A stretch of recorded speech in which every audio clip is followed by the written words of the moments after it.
Okay, everyone, this is Andy, 79Z28. Welcome, everybody, to my channel. Today, we're going to be sizing 38 special brass that I got from Chris from the 740. So far, you watched me de-priming. Let's see. Then they got washed. Let's see how this looks. I don't know how. Okay, they got through the wet tumbler. Let's move in for a close-up here. Hopefully that's looking okay. I can't really see the camera. Okay, now I lube all my brass, period. Okay, it doesn't matter if it's 380, 9mm, or 3006. So what I do is I put some in one of these bread pans, and this is the lanolin and alcohol. And what I do is I just put a couple of pumps in it, and then I actually mix it with my hands.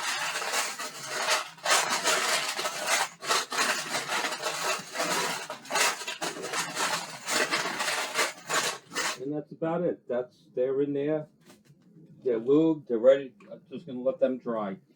Now, I did do a few before, so I can start without having to, how should I put it, wait for the lube to dry. So, okay.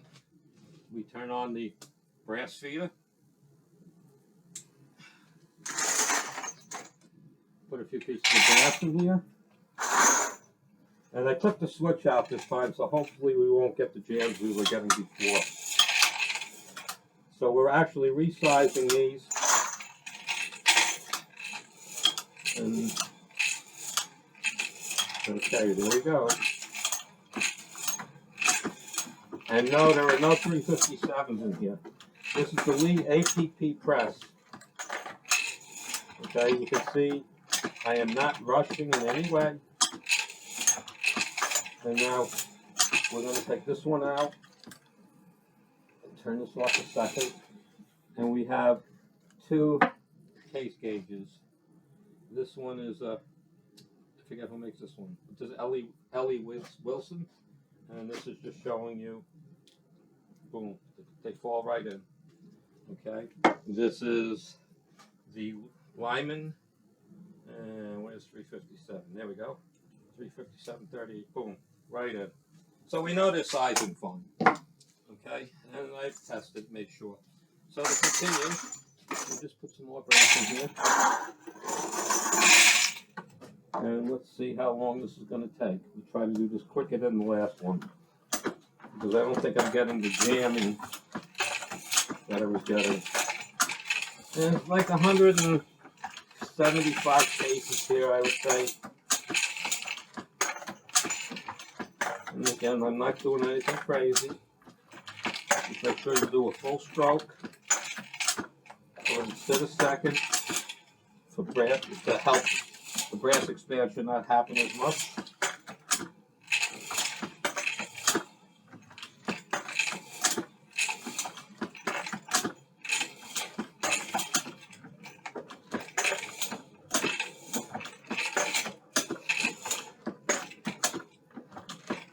Yeah, okay, it's going to be boring. You just watch me size brass.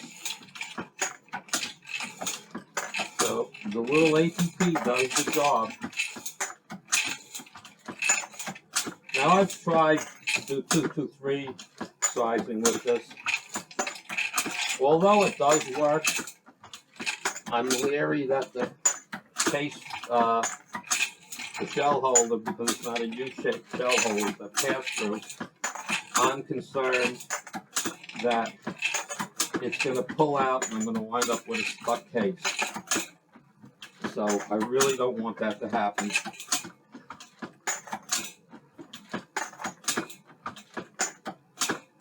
No hiccups today.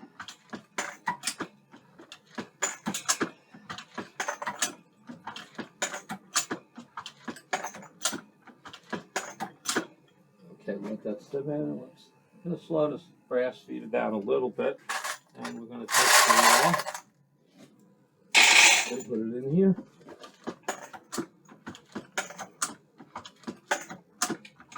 And I did have something mounted here, to, a plastic thing to catch the brasses that fell out.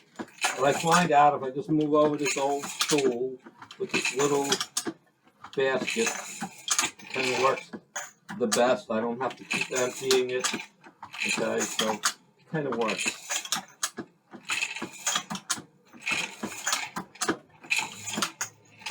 Okay.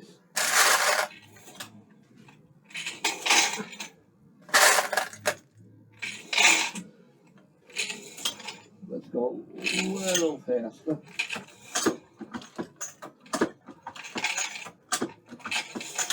And the dye I'm using today is just the Lee Carbide resizing dye. Everyone talks about no cam over, on carbide dyes. Well, the Lee APP doesn't cam over, but it makes a sure stop. Okay, and this dye is definitely touching the shell holder. I've been loading since I was roughly 18. I had originally had the RCBS dyes, which I still have, and they are also carbide dyes. Again, I used to use, my first press was a RCBS Junior from like 1978, and it never gave me any issues, and that has cam over, slight cam over, and I never cracked or damaged my carbide dye.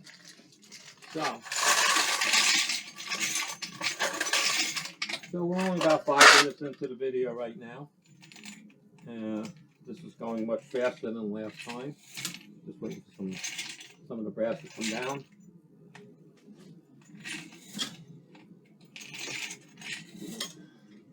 Put a little bit too much in there.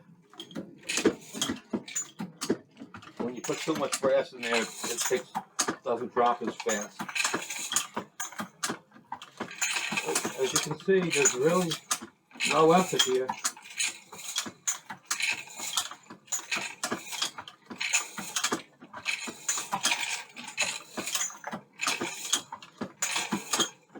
And if you're going to go real fast, you can speed up the bullet feeder or the brass feeder.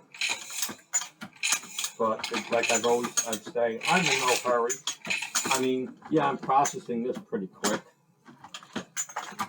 Okay, but this is definitely much faster than doing it on a single stage. You gotta feed it one at a time. Okay, I mean, I highly recommend this press to people. There are tricks to it to make it work best. Most of those tricks are online already on my channel. There's quite a few of them.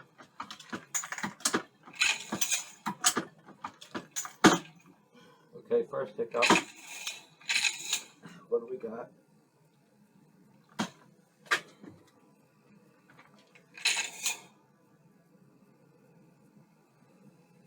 It's very simple. That's weird. I have no idea how that got in there. I ran this brass once already, so I have no idea how an oddball got in there, especially one that I don't reload. My video, gotta love it. You all saw me run them through here and decap them. And it was a shorter case, so I should have had an issue when it fed.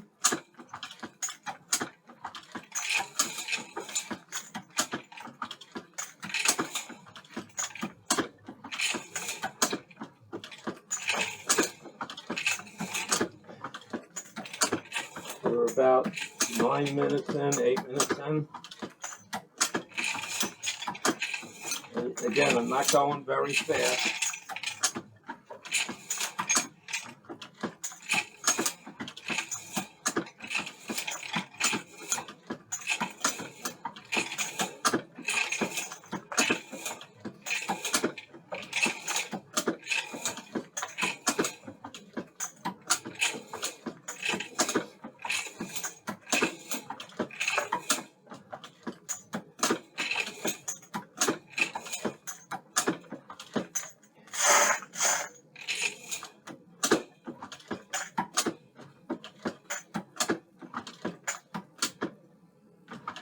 Alright, I think all the brass is at the hopper.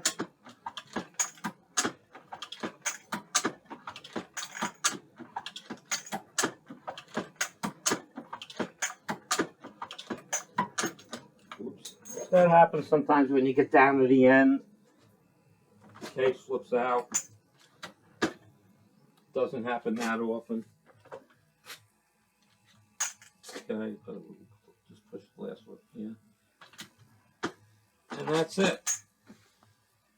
About 170 cases, 175, whatever, I didn't count them, but it's a good estimate. And that's it, that's the Lee APP press. Now the bench you're looking at here, right, this is just my processing bench. This is where I sit down and I size my brass, deprime it. That's what I mainly use it for. Now I also set up my Lyman All-American 8 over here when I'm doing 3006, okay? And I'm actually loading more precision 223 stuff, but again, that's a whole nother story. That's subsonic 223, subsonic. We're talking less than 5 grains of powder with a zinc bullet that weighs like 35 grains. And it's just for, 50-yard plinking, 50 yards, cover it with a dime, 25 yards, get one hole. So, I have a secondary bench. Okay, I'll just see if I can turn this. I cannot see the camera too well, but there is a secondary bench over there.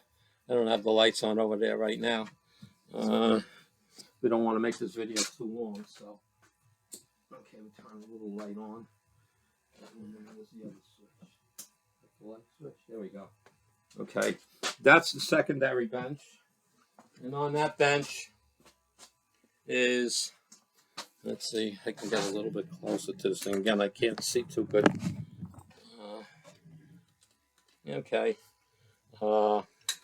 Basically, you have 2 Lee presses there. The one on the left is the Pro, what do you call it? The Pro 2000 is 4-stage progressive press, and the one on the right is the Lee Pro 1000.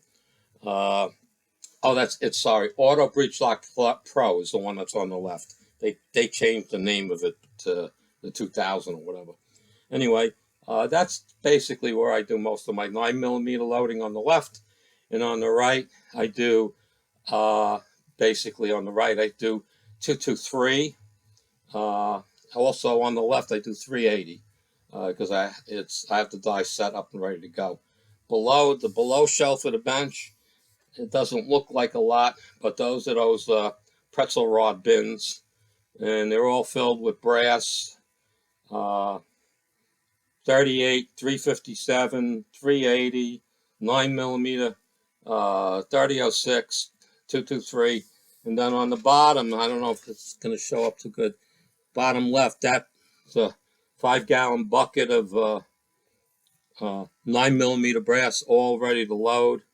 Okay, but that's just my little bench. The shells, all the way to the left is I don't know if you're going to get to see it too good because of the camera angle. That's all my dies and stuff on the left on that shelf. And over here, I don't want to show it too much, but it's hard to show it because everything's in the way. Maybe I come over here. I don't know. Can't tell if you're seeing it. That's my primer stash right now.